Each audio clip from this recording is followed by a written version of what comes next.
ओम शान्ति। हामीले हिजो आत्माको परिचय,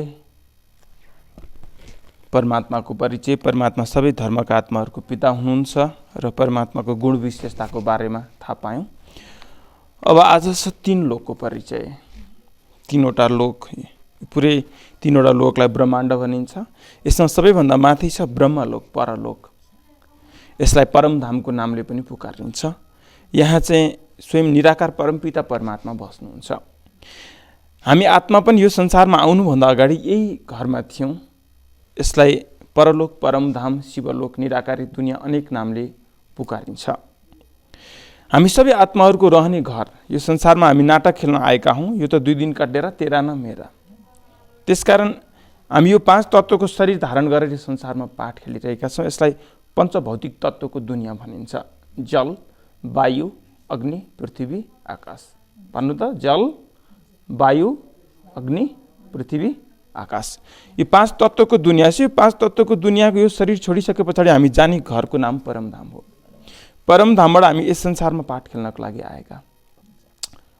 र यो 5 तत्त्वको शरीर त सधैँ रहन सक्दैन। एक दिन सानो बच्चा थियो, त्यसपछि पाठ खेल्दै खेल्दै हामी युवा भयौँ, वृद्ध, त्यसपछि शरीर छोड्छौँ। सधैँ यो शरीरलाई धारण गरिराख्न सकिँदैन। जब शरीर छोड्छौँ तब आत्मा हामी परमधाम जान्छौँ। वहाँबाट हामी यस संसारमा यहाँ पाठ खेल्नको लागि आएका छौँ। यसलाई आवाजको दुनियाँ, साकार मनुष्य लोक भनिन्छ। यहाँ सुख, दुःख, सफलता, असफलता, हार जित सबैको हामी अनुभव गर्छौँ। जब शरीर छोडिसके पछाडि आत्माले कुनै पनि अनुभव गर्दैन। आत्मा सम्पूर्ण रूपले शान्त हुन्छ, साइलेन्स हुन्छ। जहाँ परमधाममा गएर हामी आत्माहरू सम्पूर्ण निसङ्कल्प अवस्था, निर्विकल्प अवस्थामा यहाँ परमधाममा बस्छौँ। यस संसारमा जति पनि पाठ बजाइरहेका छौँ सबै आत्माहरू उस घरका रहवासी हौँ, परमधामका रहवासी हौँ। उहाँबाट यस संसारमा हामी पाठ खेल्नको लागि आयौँ। जब शरीर छोड्छौँ तब आत्मा पुनः हामी आफ्नो घर जान्छौँ, परमधाम घर जान्छौँ।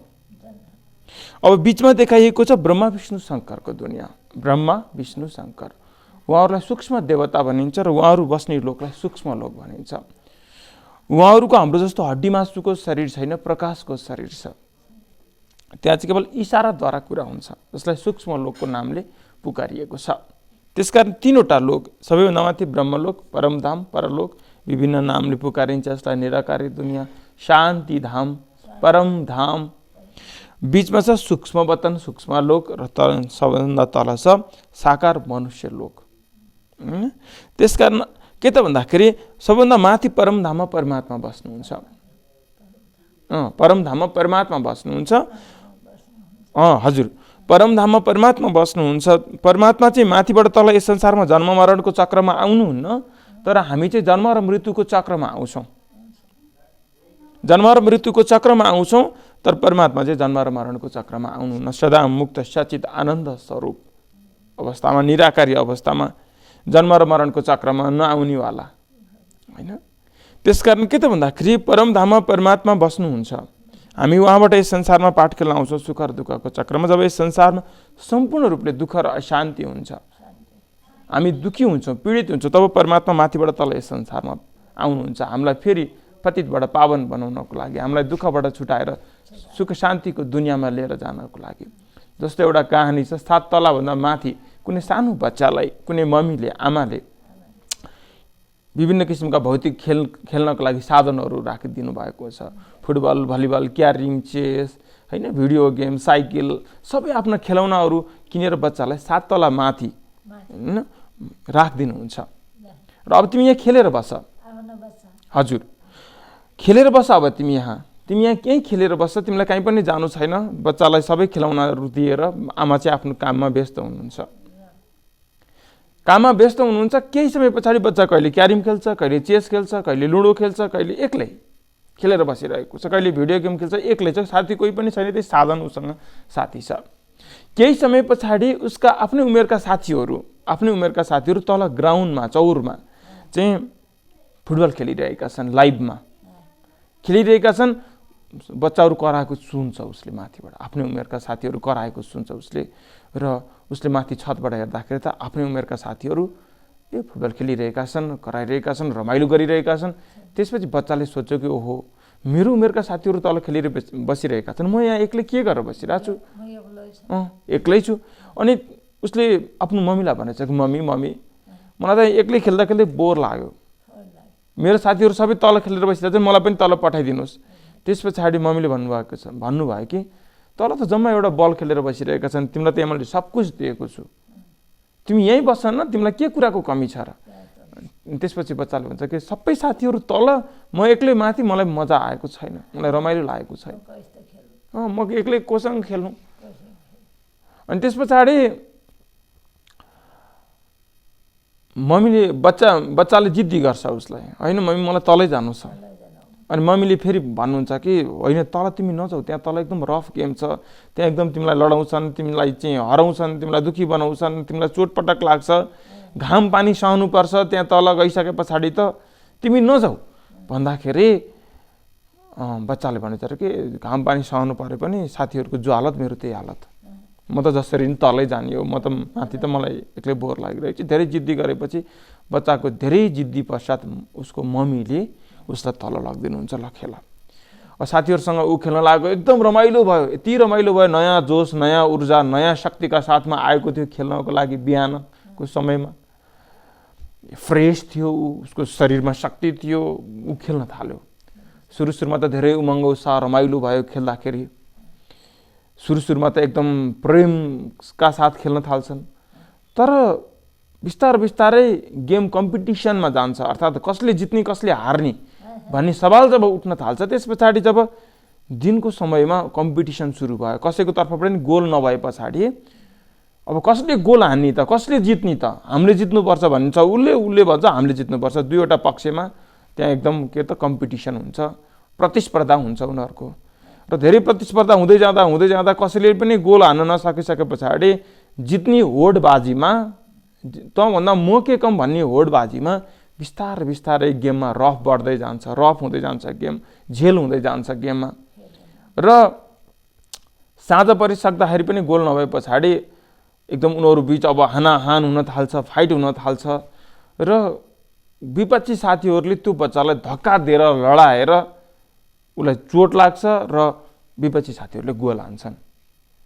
र एक तरफ घाइते पनि भयो, अर्को तरफ भोक प्यासले गर्दाखेरि अब दिनभरि त उमङ्ग उत्साह थियो, शरीरमा शक्ति थियो, रमाइलो भएको थियो, उसले आफ्नो मम्मीलाई याद गरेको थिएन, हारेको पनि थिएन। र अब उसले गेम पनि हार्यो, चोट पनि लाग्यो, शरीरमा भोक पनि लाग्यो र एकदम थाक्यो। र आफ्नो साथीहरूबाट हो यस्तो धोका दिएर मलाई जित्यो साथीहरूले भनेर उसलाई आफ्नो साथीहरूप्रति वितृष्णा पनि पैदा हुन्छ।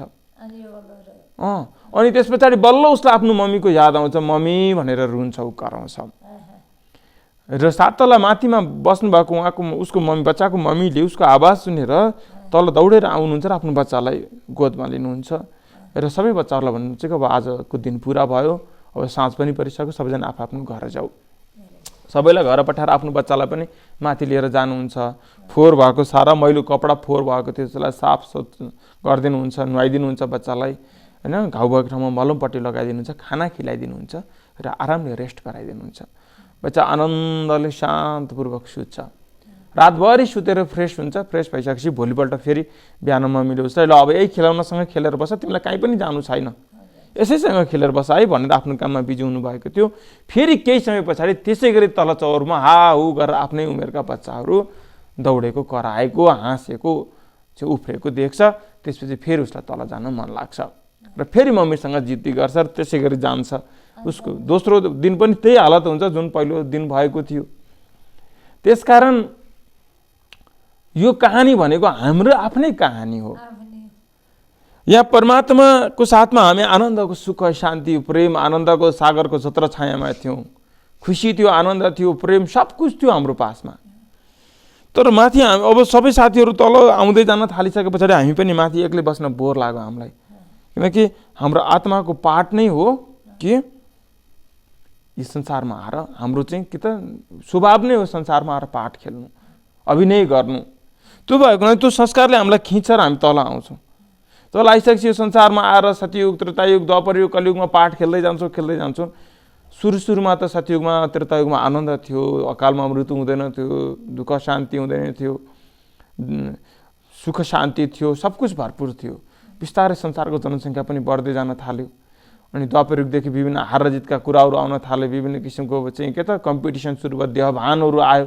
त्यसपछि काम, क्रोध, लोभ, अहङ्कारको प्रवेशताले गर्दा हामी यो कलियुगको अन्तिम समयमा हामीलाई धेरै हन्टर ठक्कर, धेरै चोट लागेको छ विकारको कारणले। हामी धेरै दुःखी भएका छौँ। अब जबसम्म दुःख भएको थिएन तबसम्म आफ्नो मातापिता परमात्मालाई याद गरेका थिएनौँ, आफ्नो अभिभावकलाई याद गरेका थिएनौँ हामीले। जब हामीलाई जब दुःख सुरु भयो त्यस पछाडि अब हामीले पुकार्न थाल्यौँ, हे परमपिता परमात्मा, हे भगवान्, हे ईश्वर, होइन हजुर कहाँ हुनुहुन्छ, म यत्रो धेरै दुःखी छु, आउनु मलाई बचाउनु भनेर हामीले धेरै पुकार्यौँ। र हाम्रो पुकार सुनेर परमात्मा अहिले आउनु भएको छ र आएर भन्नुभएको छ कि यदा यदा हि धर्मस्य ग्लामीण भवतु भारत अभ्युत्थानम धर्मस्य तदात्मानं सृजाम्यहम्। जब जब धर्मको अति ग्लानि हुन्छ, मनुष्यहरू पापाचार भ्रष्टाचारमा फस्छ, धर्ममा लागेको व्यक्ति पनि अधार्मिक हुन्छ, त्यस पछाडि म आउँछु र आएर यी सबै आत्माहरूलाई मुक्ति र जीवन मुक्तिको मार्ग देखाउँछु, गति र सद्गति दिन्छु, सबैलाई पापबाट मुक्त गराउँछु, अधर्मको विनाश गरेर सत्य धर्म स्थापना गर्छु। त्यसकारण परमात्माले हामीलाई भन्नुभएको छ कि अब तिम्रो चाहिँ के त भन्दाखेरि खेल पुरा भयो, नाटक पुरा भयो, अब सबैजना आफ्नो घर जाने समय आएको छ। र जसले परमात्माको शरण लिन्छ, म उसको बच्चा हुँ भनी सम्झिन्छ, उसलाई गोदमा राख्नुहुन्छ र उसको मैलो आत्मा जन्म जन्मान्तरदेखि विकारमा मैलो भएको आत्मारूपी वस्त्रलाई साफ गर्नुहुन्छ, ज्ञान र योग रूपी भोजन खिलाउनुहुन्छ र हामीलाई शक्तिशाली बनाएर रेस्ट गराइदिन्छ, अर्थात् परमधाममा मुक्त अवस्थामा लिएर जानुहुन्छ। तर लिएर गए पनि के त भन्दाखेरि हामी फेरि उहाँ बसेर रेस्ट गर्छौँ, फ्रेस भएपछि फेरि उहाँ बस्न सक्दैनौँ, फेरि यही संसारमा पाठ खेल्न आउँछौँ। त्यस कारण संसाररूपी नाटक यसरी बनेको छ। 3 लोकको परिचय दिएँ मैले यसमा, र यसमा अर्को छ ब्रह्मा विष्णु शङ्करको परिचय। ब्रह्मा विष्णु शङ्कर 3वटा देवताहरूको पनि रचयिता परमात्मा शिव निराकार ज्योतिबिन्दु स्वरूप भएको हुनाले परमपिता परमात्मा शिवलाई ब्रह्माको, विष्णुको, शङ्करको पिता त्रिमूर्ति मानिएको छ।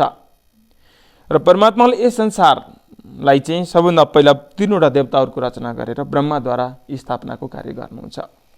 र जब संसार आदि समय अर्थात् सुरुवातको समय सतयुग हुन्छ, त्यस पछाडि लक्ष्मी र नारायण विष्णुद्वारा पालना हुन्छ। र त्यस पछाडि जब संसार सत्य त्रेता द्वापर कलियुगको अन्तिम समय तमो प्रदान हुन्छ, सम्पूर्ण जडजडीभूत अवस्था हुन्छ संसारको, त्यसपछि शङ्करद्वारा विनाश। 3वटा कर्तव्य गर्नुहुन्छ। त्यसकारण उहाँहरू 3वटा जुन ब्रह्मा विष्णु शङ्करलाई पनि ईश्वर परमात्मा गड भन्न मिल्दैन। यी 3वटा देवताहरूको पनि रचयिता गड फादर परमपिता परमात्मा निराकार शिव हुनुहुन्छ। र ब्रह्माद्वारा स्थापना, विष्णुद्वारा पालना, शङ्करद्वारा विनाश। ब्रह्मालाई साधारण मनुष्यको शरीरमा देखाइएको छ। यहाँ आजसम्म त हामीले यस्तो बुढो चाहिँ के त साधारण मनुष्यलाई ब्रह्मा भने जस्तो सुनेको थिएनौँ हामीले, है? सुन्नुभएको थियो त थिएन नि? हजुरले सुन्नुभएको थियो त थिएन? हामीले कस्तो खालको ब्रह्मा देखेका थियौँ त भन्दाखेरि हामीले त 4वटा मुख भएको, होइन, 4वटा टाउका भएको, 4वटा टाउका भएको चाहिँ ब्रह्मा 4 दिशातिर फर्किएको, अनि लामो लामो दारी भएको, कमलको फुलमा बसेर, होइन, 4वटा हात भएको, एउटा हातमा माला, एउटा हातमा वेद, एउटा हातमा श्रीमद् भागवत गीता लिएको, यस्तो खालको एउटा हातमा माला लिएको, एउटा हातमा फुल लिएको, एउटा हातमा वेद, एउटा हातमा गीता लिएको, यसरी 4वटा हातमा 4वटा अलङ्कार लिएर कमलको फुलमाथि बसेर तपस्या गरेको 4 मुखे ब्रह्मा देखेका थियौँ। अब यस्तो साधारण मनुष्यलाई ब्रह्मा भन्दाखेरि कोही कोही मानिसहरूले प्रश्न गर्नुहुन्छ कि यस्तो साधारण मान्छेलाई किन ब्रह्मा भनेको भन्नुहुन्छ हामीलाई। तर वास्तवमा भन्न खोजेको अर्थ 4वटा हात भएको, 4वटा मुख भएको ब्रह्माको कमलमा बस्ने त कोही हुन सक्दैन। वास्तवमा यो त रियालिटीमा हुन सक्दैन। यसको मतलब जरुर कोही यस्तो व्यक्ति छ जसले यस्तो श्रेष्ठ कर्म गर्यो जसको यादगार स्वरूप यो ब्रह्माको यस्तो श्रेष्ठ चित्र बनेको हुन सक्छ। त्यसकारण जब कलियुगको अन्तिम समय हुन्छ त्यस पछाडि निराकार परमपिता परमात्मा साधारण मनुष्य शरीरमा आउनुहुन्छ। साधारण मनुष्य शरीर जो चाहिँ घर गृहस्थमै बसेर सब कुछ चाहिँ के त आफ्नो कार्य व्यवहार गरिरहेको साधारण बुढो शरीरमा, वानप्रस्थ शरीरमा चाहिँ परमात्मा शिव बाबा आउनुहुन्छ, हैन? गीतामा पनि भनिएको छ नि, म यस्तो साधारण शरीरमा आउँछु। सुन्नु भएको छ गीता हजुरले? म यस्तो साधारण शरीरमा आउँछु, मूढमती मनुष्य, मूर्ख मनुष्यले त मलाई साधारण मान्छे सम्झेर गाली पनि गर्छ पनि भनेको छ। त्यसकारण यस्तो साधारण शरीरमा आउनु भएको छ नि त, यस्तो साधारण शरीरमा आउनु भएको हुनाले परमात्मा यस्तो साधारण शरीरमा आउनुभएको हुनाले जो व्यक्ति मूढमती छ, अर्थात् जो व्यक्ति विवेकहीन छ, विवेक शून्य छ, जो व्यक्ति चाहिँ के त भन्दाखेरि अज्ञानताको पर्दामा चाहिँ के त रुमलिएको छ, त्यस्तो व्यक्तिले चाहिँ उहाँलाई चिन्न नसकेर साधारण मान्छे सम्झेर गाली पनि दिन्छ। र जो भक्तिभावमा लागेर आफ्नो शास्त्रको ज्ञानको अहङ्कारमा फसेको छ, त्यस्तो व्यक्तिले पनि उहाँलाई साधारण मान्छे सम्झेर गाली दिन्छ। अब उहाँलाई प्रजापिता ब्रह्मा जब परमात्मा शिव उहाँको शरीरमा प्रवेश गर्नुभयो, उहाँको नाम त पहिला लेखराज थियो, उहाँको शरीरमा प्रवेश गर्नुभयो नि, त्यस पछाडि उहाँको नाम प्रजापिता ब्रह्मा राखिदिनु भयो। ब्रह्मा राखिसके पछाडि उहाँको आध्यात्मिक नाम, अलौकिक नाम ब्रह्मा। ब्रह्मा राखिसके पछाडि उहाँले कस्तो खालको कर्तव्य गर्नुभयो त्यसैको यादगार स्वरूप 4वटा मुख देखाइएको हैन। ब्रह्माद्वारा स्थापना र ब्रह्माको 4वटा मुखको अर्थ के हो त भन्दाखेरि परमात्मा शिवको त आफ्नो शरीर छैन, उहाँ त निराकार ज्योति बिन्दु स्वरूप सदा मुक्त सचित आनन्द स्वरूप हुनुहुन्छ। त यस्तो परमात्मा र अर्को कुरा शरीर नभएको परमात्माले त संसारमा आएर स्थापनाको कार्य गर्न सक्नुहुन्न, जरुर उहाँलाई शरीरको आधार चाहिन्छ। र त्यो शरीरको आधार उहाँको शरीरमा आउनुहुन्छ, अनुभवी शरीरमा, जसले धेरै भक्ति गरेको छ, जसले चाहिँ के त राजा महाराजादेखि लिएर गरिब जीवनसम्मको सबै अनुभव गरेको छ, यस्तो अनुभवी शरीरको आधार लिनुहुन्छ र उहाँको मुखकमलद्वारा ज्ञान सुनाउन थाल्नुहुन्छ। श्रीमद् भागवत गीता दिनुहुन्छ, आत्मा परमात्मा सृष्टि चक्रको आदि मध्य अन्तको भेद खोल्नुहुन्छ र पूर्व पश्चिम उत्तर दक्षिण 4वटा दिशामा ज्ञान फैलिन थाल्छ। जसरी आज चाहिँ 145वटा भन्दा बढी राष्ट्रमा चाहिँ यो परमात्माले दिनुभएको आध्यात्मिक ईश्वरीय ज्ञान प्रचार प्रसार भइसकेको छ र 15,000 भन्दा बढी सेवा केन्द्रहरू खुलिसकेका छन् र सारा विश्वमा यो ज्ञान फैलिएर सारा विश्वको चाहिँ कल्याण भइरहेको छ। अब विश्वमा कतिवटा दिशा हुन्छ? पूर्व पश्चिम उत्तर दक्षिण 4वटा दिशा हुन्छ, 4 दिशा हुन्छ र परमात्मा शिवले ब्रह्माको मुखद्वारा, साधारण मुख कमलद्वारा दिएको ज्ञान विश्वको 4वटा दिशामा फैलिएको निशानी, यसले जनजनको कल्याण गरिरहेको छ। त्यसको यादगार स्वरूप ब्रह्माको मुख 4तिर फर्केको देखाइएको छ, 4वटा मुख 4तिर फर्केको देखाइएको छ। वास्तवमा 4वटा मुख भएको व्यक्ति त कोही हुन, तर यसको आध्यात्मिक रहस्य चाहिँ यो हो। हो चतुर्मुखी ब्रह्मा भन्नुको कारण के हो त भन्दाखेरि 4वटा मुख भएका ब्रह्मा। र अब अर्को बुढो शरीर देखाइएको छ ब्रह्माको, यसको कारण यो हो कि वृद्ध शरीरको आधार लिनुहुन्छ, अनुभवी शरीरको आधार लिनुहुन्छ र ब्रह्मालाई कमलको फूलमाथि बसेको देखाइएको छ र त्यो विष्णुको नाभि कमलबाट निस्केको देखाइएको छ। यसको अर्थ यही हो कि त्यही आत्मा, अघि नै हामीले सृष्टि चक्रको कुरा छ नि, सत्ययुग, त्रेतायुग, द्वापरयुग, कलियुग। सत्ययुगमा जुन आत्मा विष्णु थियो अर्थात् नारायण थियो, त्यही आत्मा नै कलियुगको अन्तिम समयमा साधारण मनुष्य शरीरमा जुन आउनुहुन्छ लेखराजको रूपमा, उहाँको शरीरमा प्रवेश गरेर परमात्माले उहाँको नाम ब्रह्मा राखिदिनुहुन्छ। त्यसकारण विष्णुको नाभि कमलबाट ब्रह्मा निस्केको देखाइएको छ। अर्थात् आत्मा ब्रह्माको र विष्णुको एउटै हो, तर के हो त भन्दाखेरि पहिला उहाँ विष्णु हुन्थ्यो, फेरि जन्म मरणको चक्रमा आउँदै जाँदाखेरि हैन, अनि के त भन्दाखेरि ब्रह्मा बन्नुभयो। नाभि कमलबाट अर्को उहाँको नाभि कमलबाट चाहिँ ब्रह्माको चाहिँ के त जन्म भएको देखाइएको छ। अर्थात् पुनर्जन्मको यादगार हो यो। वास्तवमा कसैको नाभिबाट चाहिँ कोही मान्छे जन्मिन त होइन, तर पुनर्जन्मको यादगार हो। र अर्को कुरा उहाँको हात 4वटा देखाइएको छ। एउटा हातमा कमलको फूल देखाइएको छ, पवित्रताको निशानी। अर्को वेद देखाइएको छ, श्रीमद् भागवत गीता देखाइएको छ। यसको मतलब परमात्मा शिवले आएर उहाँको शरीरमा प्रवेश गरेर श्रीमद् भागवत गीता र वेद, किनकि ज्ञानको मूल फाउन्डेसन नै ज्ञान श्रीमद् भागवत गीतामा वेदमा छ, यसको सार आएर बताउनुहुन्छ। बुझ्नुभयो नि भाइले, बुझ्नुभयो?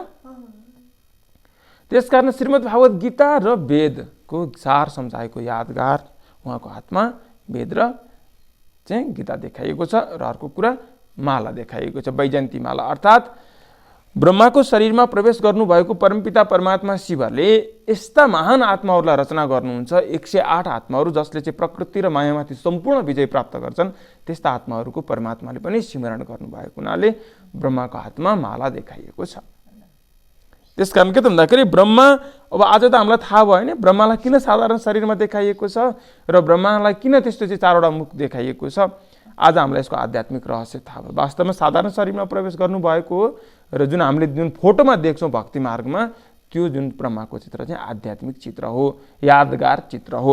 र अर्को छ विष्णुद्वारा पालना। विष्णुद्वारा पालना भन्नुको अर्थ यो हो कि जब संसार आदिकाल अर्थात् सतयुग हुन्छ त्यो बेलामा लक्ष्मी र नारायणद्वारा पालना हुन्छ। लक्ष्मी र नारायणको एउटै कम्बाइन्ड स्वरूपलाई विष्णु भनिन्छ। बुझ्नु भयो नि? लक्ष्मी र नारायणको एउटै कम्बाइन्ड स्वरूपलाई के भनिन्छ? विष्णु भनिन्छ। अब उहाँको चारवटा हात देखाइएको छ। चारवटा हात पनि दुईटा हात लक्ष्मीको, दुईटा हात नारायणको, त्यसकारण चारवटा हात देखाइएको छ। र जुन चारवटा हातमा चारवटा अलङ्कार, सुदर्शन चक्र छ, अर्को हातमा गदा छ, अर्को हातमा शङ्ख छ, अर्को हातमा कमलको फूल छ। सुदर्शन चक्रको अर्थ हो कि स्वदर्शन चक्र अर्थात् स्वयंले स्वयंलाई म शरीरभन्दा अलग आत्मा हुँ, स्वयंको परिचय पाएर स्वयंको स्थितिमा स्थित भएर दर्शन गर्नु अर्थात् स्थित हुनु। चक्र भनेको सतयुग, त्रेतायुगमा, द्वापर युगमा, कलियुगमा मेरो कस्तो कस्तो पाठ छ भनेर आफ्नो पाठको स्मृतिमा रहनु अर्थात् आफ्नो श्रेष्ठ सोमानमा रहनु नै वास्तवमा सुदर्शन चक्रधारी बन्नु हो। किन त भन्दाखेरि जसरी असुरसँग को मान्छे विजय प्राप्त गर्न सक्छ त भन्दा जोसँग ताकत हुन्छ, जोसँग शक्ति हुन्छ, जोसँग हिम्मत हुन्छ उसले असुरसँग विजय प्राप्त गर्न सक्छ, दुश्मनसँग विजय प्राप्त गर्न सक्छ। त हाम्रो दुश्मन को हो? काम, क्रोध, लोभ, मोह, अहंकार दुश्मन हो। त्यसकारण यी दुश्मनहरूसँग विजय प्राप्त गर्नको लागि आफ्नो श्रेष्ठ सोमानको स्मृति राख्नु नै सुदर्शन चक्रधारी बन्नु हो। हैन?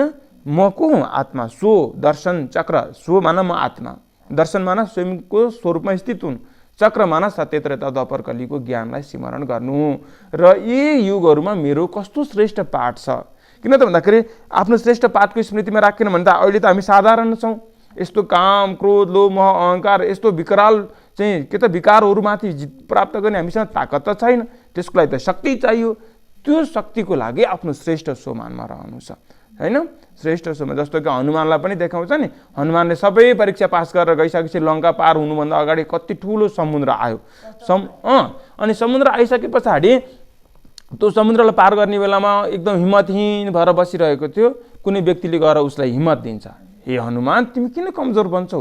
तिमी त यस्तो महान पुरुष हौ, 6 वर्षको उमेरमा पनि तिमीले सूर्यलाई निलेका थियौ, तिमी त पवन पुत्र हौ, तिमी त महान शक्तिशाली महारथी हौ, महावीर हौ, तिम्रो साथमा त रामको शक्ति छ। हेर त तिमी कसको आदेश लिएर हिँडेको? स्वयं के त ईश्वरको आदेश लिएर हिँडेको, रामको आदेश। तिमीसँग यत्रो शक्ति छ, तिमी किन डराएको? तिमी त 1 सेकेन्डमा यो समुद्रलाई पार गर्न सक्छौ भनेपछि उसको आन्तरिक शक्ति जागृत हुन्छ। त्यसपछि जय श्री राम गरेर उसले त्यो समुद्रलाई छलाङ लगाउन सक्छ। भन्न खोजेको मतलब के हो त भन्दाखेरि आफ्नो भित्रको शक्तिलाई जागृत गर्नको लागि के त भन्दाखेरि आफ्नो भित्र लुकेर बसेको शक्तिलाई जागृत गर्नको लागि जति यहाँ हनुमानले मम्मी फटका हाल्यो उस यहाँ समुद्रले पनि बाटो छाडिदियो। हो हजुर। अब अनि किताब पढेका सुन्थ्यो म पढ्या त मैले होइन हजुरसँग झुटे बोल्दैन। हेरे कोही समुद्रले तल हेर मथाइ त्यो अब बाटो छाडिदियो। भन्न खोजेको मतलब के हो त भन्दाखेरि आफ्नो श्रेष्ठ सोमानमा बस्यो भने हामीले मायामाथि विजय प्राप्त गर्न सक्छौँ। र जसले अहिले मायासँग जित प्राप्त गर्न सक्छ ऊ नै सुदर्शन चक्रधारी हो। र अर्को छ गदा। गदा भनेको जो योद्धा पुरुष हुन्छ उसको हातमा गदा देखाइएको हुन्छ र गदा युद्धमा जानुभन्दा अगाडि काँधमा राखिन्छ। विजय प्राप्त गरेपछि घोप्ट्याएको देखाइन्छ। यसको मतलब विष्णुको हातमा घोप्ट्याएको गदा छ।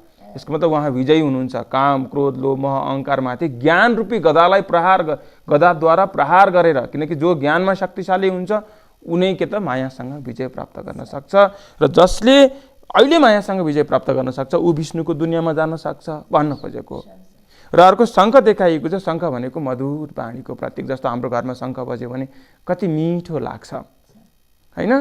ओमको आवाज आउँछ शङ्खमा।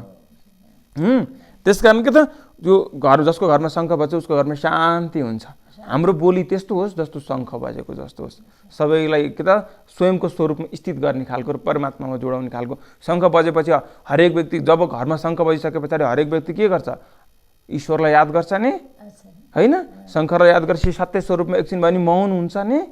हाम्रो बोली पनि त्यस्तै खालको होस्, मधुर होस्। र अर्को छ कमलको फूल भनेको पवित्रताको नि। जो अहिले पवित्र बन्छ उनी विष्णुको दुनियाँमा जान सक्छ। यी चारवटा अलङ्कार अहिले जसले धारण गर्छ ऊ देवता बन्छ भन्न खोजेको हो विष्णुको हातको चारवटा अलङ्कारको। र अर्को छ शङ्करद्वारा विनाश भनेको जब यो संसार कलियुगी हुन्छ, तमोप्रधान हुन्छ, पतित हुन्छ, त्यसपछि परमात्मा शिवले आएर हामीलाई तपस्वी बनाउनुहुन्छ र हाम्रो चाहिँ तेस्रो नेत्र खोल्नुहुन्छ। जस्तो शङ्करको आँखा खोलेपछि तेस्रो नेत्र खोले पछाडि चाहिँ के त विकार भस्म भयो होइन, संसार ध्वस्त भयो भनेर देखाइएको छ। भन्न खोजेको मतलब जब हामी तपस्वी आत्माहरू आफ्नो सम्पूर्ण भित्री नेत्र सम्पूर्ण रूपले जागृत हुन्छ त्यस पछाडि हाम्रो विकारलाई हामीले नष्ट गर्न सक्छौँ र कलियुगी दुनियाँ पनि असार संसार पनि नष्ट हुन्छ, विनाश हुन्छ। त्यस कारण के त परमात्माले स्थापना पालना र कर्तव्य विनाशको कर्तव्य यसरी पुरा गर्नुहुन्छ र तीनवटा देवताहरूको आज हजुरलाई परिचय मिल्यो। परमात्माको दिव्य परिचय पनि मिल्यो भने हजुरलाई परमात्माको दिव्य कर्तव्यको बारेमा पनि हजुरलाई थाहा भयो। आज यति नै भयो। अब हामी बाँकी भोलि शिव र शङ्कर बीच फरक के छ हामी यसको बारेमा भोलि सुन्नेछौँ। ओम शान्ति।